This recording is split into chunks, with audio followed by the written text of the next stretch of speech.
You're not woke, you're broke.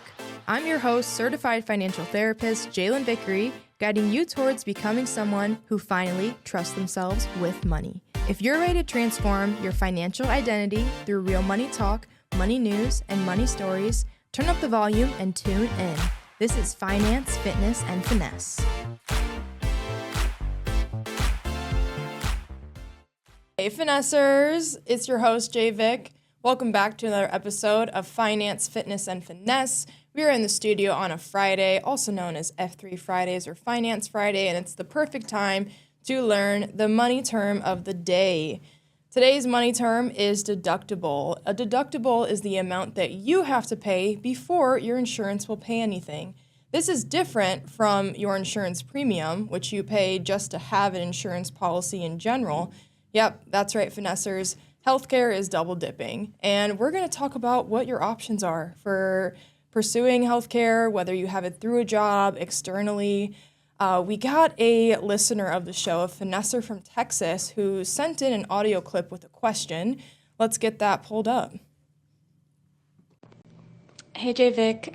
I am a nurse in Texas, and I've had a couple jobs where my employer did not offer healthcare insurance. I was just curious if you could talk about some ways to start looking into how to get healthcare options when your job does not offer it, or other affordable ways to pay for healthcare insurance. Love you. Thank you. Thank you so much, that listener from Texas, for contributing that question for us to talk about healthcare insurance, something that can be really daunting to navigate, especially when you're leaving school and you're approaching that scary age of 26 where you may get kicked off of your parents' healthcare insurance.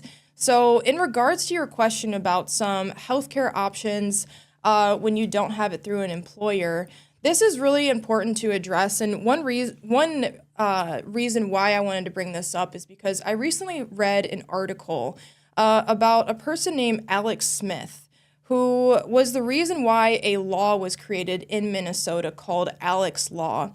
And the reason why this law was created is because Alex Smith died when he was just after his 26th birthday because he needed insulin treatments, and because he couldn't afford the out-of-pocket cost after getting kicked off of his parents' healthcare insurance, he was trying to stretch his insulin supply because it cost so much to acquire. Well, unfortunately, Alec ended up passing away, and that is just one example of how the system in which our healthcare is built in this country can cause a lot of pain and a lot of suffering compared to what it's meant to do, which is to provide for our health. Now, to address the core part of this Finesser's question, what are some of my healthcare options if I don't have it through an employer? Because ideally, if you can get your health insurance through an employer, it would be phenomenal, right? Because you might have some lower premiums. You don't have to worry as much about shopping around for your healthcare insurance. But, for this listener, I went and investigated a couple of options for you. And not everyone's healthcare needs look the same because your health is unique to you. The first one that you could look into is federal health insurance through the Affordable Care Act, right? Depending on your income, you may qualify for certain subsidies or tax credits that can lower your monthly premium. Again, premiums are the amount that you pay to keep your health insurance policy active, and then deductible is the amount that you have to pay before your insurance will pay anything, okay? The second thing you could look into is Medicaid, but depending on your state, right, that can really vary in regards to what you're eligible for. When you're looking into health insurance, what I've learned is that understanding your deductible, right, lower premiums might mean that your deductible is higher, right? That's something that I experience. I have a very high deductible because I don't plan to go to the doctor too often, but we'll get into a story about how that has even bit me in the butt a few times. But it's also important to make sure that you're aware of prescription coverage, co-pays, mental health coverage, and whether your doctors are in network. I know this can sound like a lot to navigate, and we're going to talk about why health doesn't care in the American community, in American culture. I mean, three of the main reasons why healthcare is so high is not only just administrative costs, but also, corporate greed and profit prioritization when it comes to the structure of healthcare. It may not necessarily be built to support the healthy American, it's built to support the sick American. So outside of looking for federal health insurance, through the Affordable Care Act, there's Medicaid. But then the third piece that you could also utilize if you don't have health insurance through an employer, there's something called direct primary care that's very interesting because I've been seeing this start to grow. There's one business, at least in Central Illinois, called Proven Medical that does membership-based direct care where you pay a monthly fee and you have unlimited doctor's visits, you have blood work, you can get your prescriptions, right? So direct primary care could be something that you could search for in your area of the country. There's also community health clinics, hospital financial assistance programs, prescription discount programs, along with telehealth memberships that you could look into. Again, it really depends on what your needs are. If you are someone who's early in their wealth building era in your 20s, and I would recommend if you have family health insurance, you can stay on, do that as best you can. Sometimes just contributing a little bit monthly to your family, if you do have a well-paying job, could help curb some of their costs when it comes to paying premiums and deductibles. But yeah, I would say your three options are Affordable Care Act, the Medicaid in your state, and then some alternate routes such as community health or direct primary care. Now, something that's really important to address in this episode is that if you are struggling to find a healthcare option that works for you, I promise you it's not necessarily a character flaw on your part. I mean, over 100 million Americans are in medical debt. 100 million Americans are in medical debt. And 4 out of 10 Americans can't even afford an emergency expense. So when you have people paying their standard bills, right? These are your standard bills of, rent, groceries, maybe you got health insurance, car insurance, travel maintenance. You have just the standard monthly expenses that they need to survive. And then you add in the cost of health insurance, which are your premiums. And then you add in the fact that, wait a second, I actually need to go to the doctor now. I mean, there's a lot of people that I know that avoid going to the doctor because of some of the fear around outstanding medical expenses.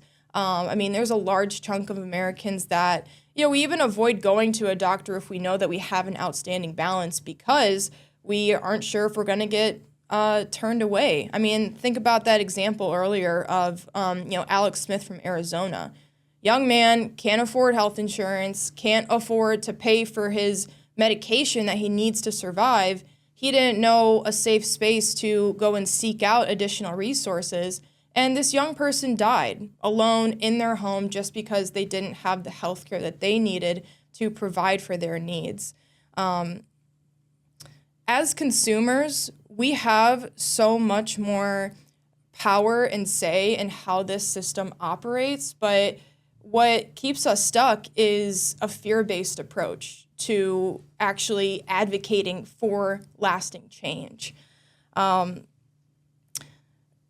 have experienced, even though I work partially in the healthcare system, as a mental health provider, there have been some experiences personally and professionally that I have had and that I have seen in the clients that I work with that honestly, they're disgusting. And there's manipulation, there's coercion, and there's a naiveness that consumers are victim to, honestly. And it's honestly not fair to us that we have to be the ones to advocate for our health without having the appropriate leadership and systems in place to advocate for us ahead of time and to maintain an ethical system around healthcare. After the break, we'll get into some stories that I've seen, some statistics, so that we can really break down what we can do to make some financial changes to the healthcare system. Finessers, the only way to learn about money is to talk about money. Money feels out of control for the majority of people right now. But if you're here listening to the F3 show, you're not trying to be the majority. You're trying to do something different.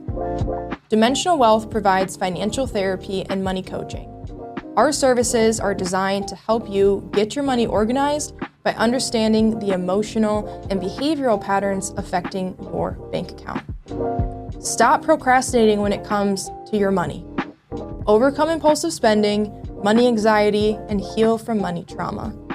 Take the first step to take care of yourself. Visit JaeVic.com to book your consultation, and listeners get an exclusive discount on services using code DWF3. That's DWF3 at JaeVic.com. Let's build wealth with wellness. Now back to the show.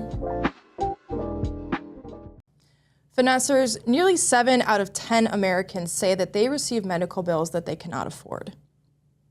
At one point, I was also one of them. And honestly, I still have to say that some of the expenses or the statements that I've received recently to my wonderful client portal, we love those notifications. You have a new bill in your account. No, that's some sarcasm right there that I hope you guys are reading through, because the fact that over 70% of us say that we cannot pay some of the medical bills that we receive is ridiculous. We're supposed to be the wealthiest country, right? Well, then why is medical debt killing us? It's killing us, and it's killing us because of the double dipping, right? You pay an insurance premium. Okay, I'm paying for the healthcare coverage, but then I have to pay sometimes 2, 5, 10 grand, depending on the policy in your deductible, in order to actually get the very function that the insurance is there for, which is to support us in navigating the expense of caring for our health. That's why I said earlier in the show that healthcare doesn't care about the healthy American. They're only there for the sick American, and then you stay sick, right? You stay sick, not only physically, but also financially, right? Because once you're roped into this, it's a cycle that doesn't end. It's another form of the rat race. When I was in school, I didn't understand the true benefit of the student bubble, right? Having the student health service fee, student health care, right? Some of the resources that are typically available on college campuses. It has honestly reached a point where I still have a bit of an adverse reaction myself to going to the doctor because of uncertainties, right? When I was a student, right, and if you are a student listening to this and you have not utilized the asset of being a student and engaging with the healthcare opportunities that you do have, I highly encourage you to do so. And I'm paying forward a story that I learned the hard way. I remember, when was it? Maybe my junior year of college. I was having, some skin irritations, with the summer and the seasons changing. And I still had my student health insurance active, but I was like, well, I don't think that there's a dermatologist on campus, so I clearly have to, go and find a dermatologist through my insurance.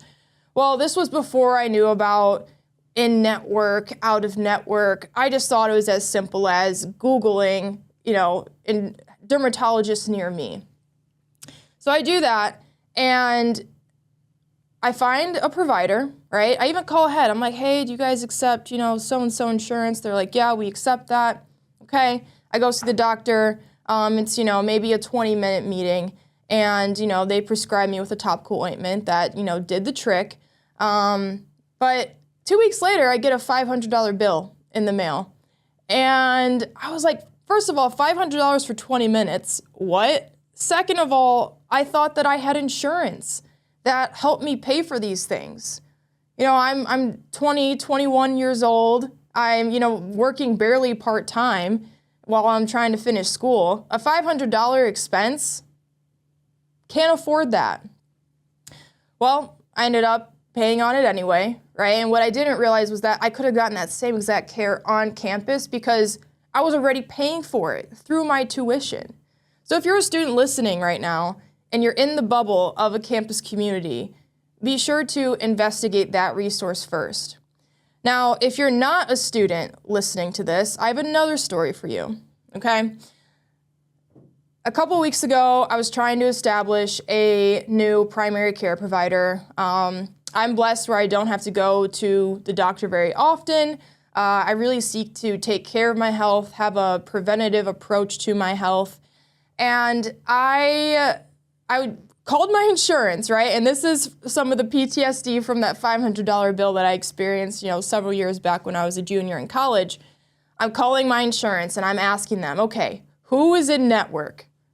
All right, now which doctors are in network? And they're like, each time, also when I call my healthcare, and I've had different healthcare policies, every time I call, the customer service is like, oh, you can find that in your app. Do you need anything else? Tries to hang up. No, excuse me. There's just something about, and I used to work in customer service and customer care with Busey Bank, which we were trained to actually treat people as human beings. And I know that there's another human being across the line from me. That's if you can make it through the robot, right? Don't even get me started about the robots that we have to talk to just to get to a human being. I mean, you will spend 10 to 15 minutes on hold with a robot trying to get you to answer the question rather than orienting you to the human that can actually hopefully support your needs. But all of that to say, I made sure to be adamant that I was as thorough as I could be. Once I made it to the human being, okay, you're not only going to tell me who is in network, because doctors that are in networks have contracts with the health insurance companies so that you, hopefully, fingers crossed, can typically have lower cost of whatever care you're seeking with that provider. I talked to my health insurance. I'm like, okay, I'm going to call you to see who's in network, and then I also want you to email me that list because I want to be very thorough. Okay, I'm not trying to get a $500 expense in the bill. And then I am sure to ask, now, what is covered for me? Because I know at this point in time, that was like mid-April, I haven't made any payments towards my deductible. I've been paying premiums, right, that monthly cost, but not my deductible because I haven't had to go to the doctor yet until having my annual wellness exam. And I asked them, I haven't paid on my deductible, however, is there anything covered around preventative care? Because you would think that healthcare would support us in at least having one appointment covered to support our medical needs before there's a problem that's happening. Well, my insurance does provide that. And what they told me is, yes, all you have to do is tell your doctor that you're there for your annual wellness visit. All right, cool. I got the doctor, I booked the appointment, and I have it ready to go, and I tell them, this is a wellness visit. I even asked my insurance before I got off the phone, do I need any codes, which we'll get to after the break about what diagnostic codes are. I went into that doctor's appointment.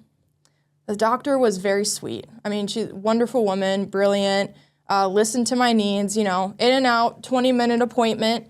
And 3 days later, I get the email. After the break, I'll tell you what was in that email, and we'll talk about how I handled it. Finessers, how is society supposed to survive if the wealth gap keeps growing because financial support is built for people who already have money? A lot of financial services are charging $200, $300 an hour just to have a conversation. And for most people, that's just not realistic. I mean, 4 out of 10 Americans can't even afford a $400 emergency expense.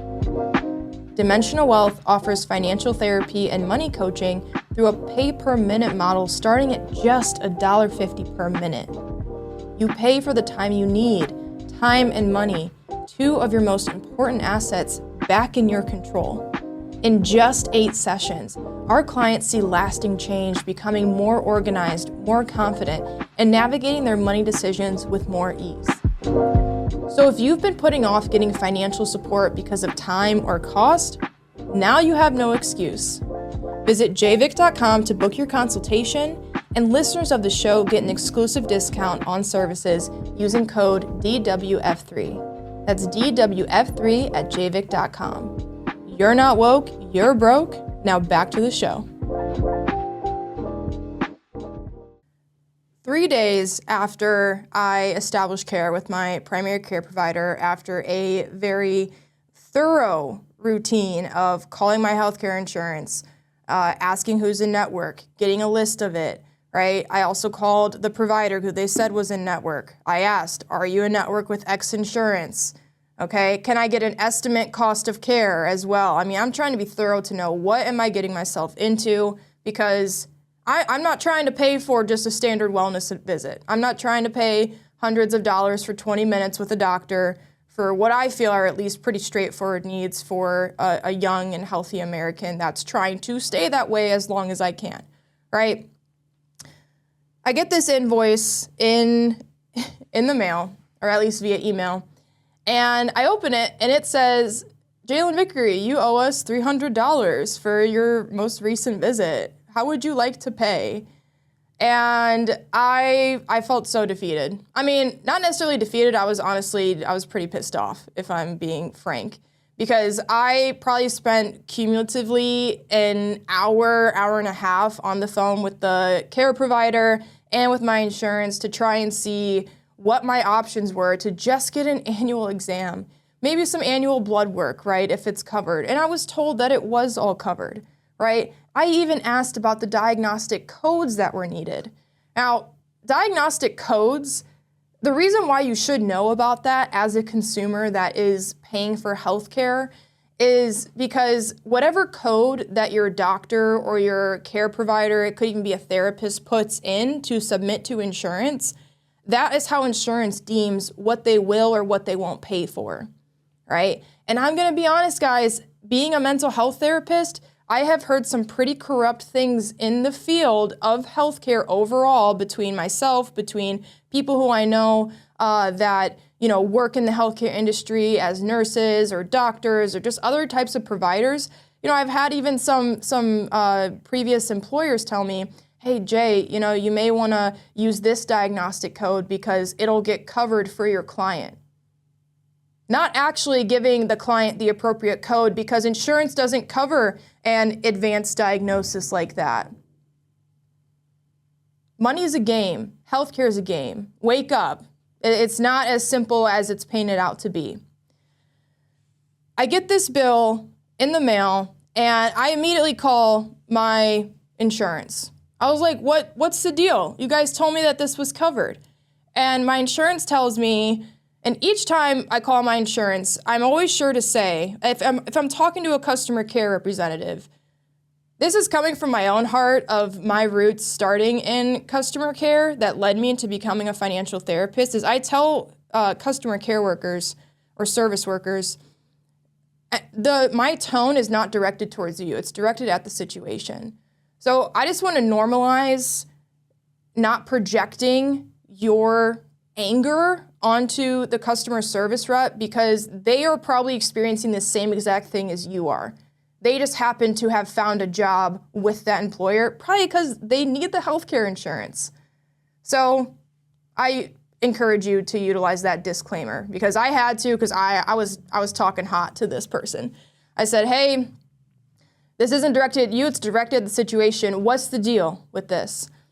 And they said, call your provider, tell them to change it. I go back into my provider, I meet with my doctor, and something I should mention is that lack of awareness about bill appeals and financial assistance, it's more common among young people and minorities. And so that's where the medical debt starts and that's where it snowballs. I went into my doctor and I said, why was the visit billed as an office visit rather than my wellness exam? And my doctor says to me, oh, I can change that. They don't teach us about billing in medical school. How is that my problem? How is that my problem as the patient? She was like, oh yeah, I'll switch the codes. Did your insurance provider tell you which codes to use?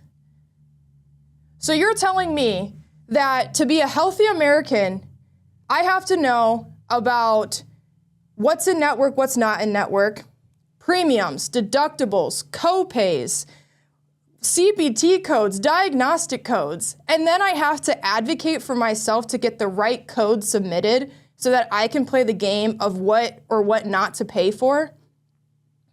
You're telling me that my doctor, who went to school for years, and I would hope is well paid to make up for all of their student loan debt, you're telling me that as the customer, I have to know about all these things amidst navigating everything in my own life. It's not okay. And so this is to reiterate and share with you guys that if you are feeling that your value, your confidence, and your financial stability is implicated by the amount of times you've had to utilize healthcare, the mistakes that you feel like you're making in navigating it, it's not a you problem, it's a systems problem. And until we normalize these types of conversations, these types of stories, it's not going to change. Luckily enough, my doctor was able to switch the code right away and took $300 off of my hands. And she was like, and I'm going to make sure that I add on this second visit that I went in to get a follow-up, but also to tell her what my needs were. She was like, I can just add what we talked about in this visit to the first one, so it looks like you only came in for one visit.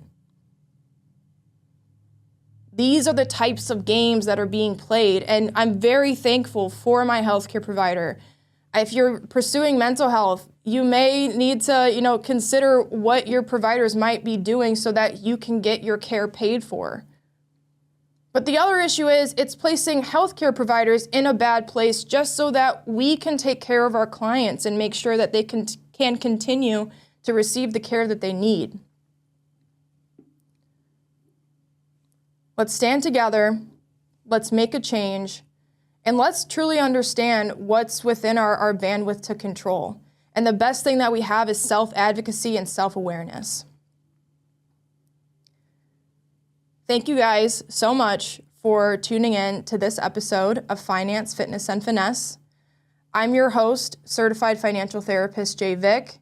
I look forward to having you guys visit us and tune in on the show. If you have a money story or a money question similar to, the F3 listener that submitted that healthcare question, please visit jaevic.com or send us an email at financefitnessfinesse@gmail.com. We would love to feature you on the show. Don't forget to subscribe, rate, and leave a review. You're not woke, you're broke. And if you don't know, now you know.